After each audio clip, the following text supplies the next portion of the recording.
So, ngayon ang i-review ko naman ay ang Chinese drama na ang title ay Oh My Emperor.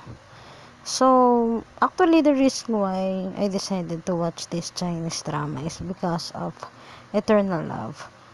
Yung Eternal Love, Chinese drama din siya. So, ang tagal-tagal kasi may mag-upload ng subtitle sa internet. At dahil naiinip ako kakahantay, I decided na mag-try ng ibang Chinese drama na ganun din halos yung tema, tungkol sa isang babae na napunta sa isang lugar na hindi niya alam, ancient world. So, historical drama. So, ito yung nakita ko, Eternal Love, gawa ng parehas lang din naman yung company na gumawa ng Eternal Love tsaka ng Oh My Emperor. Pinanood ko na lang din siya. So, ang kwento nito tungkol sa isang babae na ang pangalan ay Fei Fei. So, isa siyang nurse. Tapos, meron siyang idol. Yung idol niya na yun, nakita niya yun sa ancient world. Nagbabike lang siya actually. Papunta siya sa concert nung lalaking yun, nung idol niya. Tapos, nung na-aksidente siya, bigla na lang siyang napatalon dun sa bike niya. Pero ang kinabag sa kanya, papunta dun sa swimming pool kung saan naglalaro yung emperor. So, yun, bigla na lang siyang napunta sa ibang mundo. So, dun sa mundo na yun, na-realize niya na may iba't ibang klase ng master from zodiac sign na may iba't iba rin kapangyarihan. Nakakatawa lang dito sa palabas na to kasi hindi giveaway yung powers ng mga masters eh. Kasi yung emperor nga, bandang season 2 ko na nalaman na ang power pala niya ay nakakapagpahinto ng oras. So, yung iba't ibang klase ng kapangyarihan na mayroon yung mga master na pinakita rito sa palabas is yung isang babae, pag sumigaw siya, sobrang lakas, nakakabingi. Tapos, mayroon din dito nakakapag-invisible, nakakita or nakakapag-predict ng future, nakakausap ng kahit anong language, kahit language ng hayop, mabilis gumalaw, parang si The Flash, at saka, ano pa ba, nakakapagpakontrol ng tao na parang isang puppet. At syempre, yung bida naman, ang powers naman niya, kaya niya makapagpagaling. So, dun nga actually umikot yung kwento eh. Kasi, yung mga Ophiuchus na tuklasan ng bida ni Fei Fei na isa siyang Ophiuchus. Siya yung master ng Ophiuchus. So, yung Ophiuchus, kinatatakutan sila ng mga tao dun sa kingdom. Sa zodiac sign, zodiac land, kung tawagin. Kinatatakutan sila kasi parang sila yung yung parang mga zombie sila at umaatake sila ng mga tao. So, tingin sa kanila ng mga tao, nakakatakot na nila lang, natatakutan sila, pinandidirigan sila.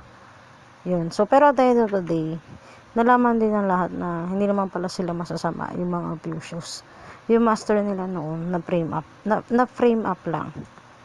So, nagbago rin yung tingin nila sa mga Ophiuchus. Dahil yun kay Fei Fei. Ang kinaganda lang din dito sa story na to kasi nga mayroon siyang moral lesson eh. Kasi bandang huli, iniligtas pa ng mga Ophiuchus yung mga tao. Kahit na pinakitaan sila ng hindi maganda noon. Para lang mailigtas sila yung mga tao. Sinalay nila yung sarili nilang buhay. So, yun yung moral lesson doon. Na pwede ka pa rin maging mabuti kahit sa mga tao na ginawa ka ng masama. And then, ang nakakatuwa lang dito sa palabas na to, yung supposedly rival nung bidang babae naging best friend niya pa. Sa totoo lang, mas maganda silang panoorin, mas nakakatuwa silang panoorin na mag best friend kaysa dun sa emperor. Kasi to be honest, hindi ako talaga kinikilig sa love team ng emperor tsaka ni Fei Fei. Kasi parang wala talaga silang spark for me. Parang wala silang chemistry. Parang nakakaboring sila panoorin. Pero syempre, pinanood ko pa rin itong Oh My Emperor kasi nga, maganda naman yung kwento eh. Lalo na yung part na akala ng mga tao, halimaw yung mga lobster. Tapos si Fifi, ginawa niya, kinain niya lang yung mga lobster. Wala man lang siyang katakot-takot na malason or anything. Kasi nga, alam niya sa mundo nila na ang mga lobster, hindi naman halimaw. Pero meron din akong mga bagay na napansin dito sa palabas na to. Na-notice ko lang na yung mga fighting scenes, parang hindi siya convincing for me. Kasi katulad na lang yung dugo. Pag may pinapakita ang dugo, lahat ng peke. Tapos yung pagiging comedy niya, minsan parang OA, tsaka exaggerated na. At yung isa pang lalaki dito, yung uncle ng bidang lalaki, nakakapagtaka lang na bigla siya na in love kay Fifi. Fifi na parang, para sa akin, hindi pa kasi justified kung bakit siya na in love. Parang hindi pa sapat yung mga pinagdaanan nila para ma-in love siya doon kay Fifi. Basta parang hindi ako convincing na bigla na lang siya ma-in love kahit wala pang justification.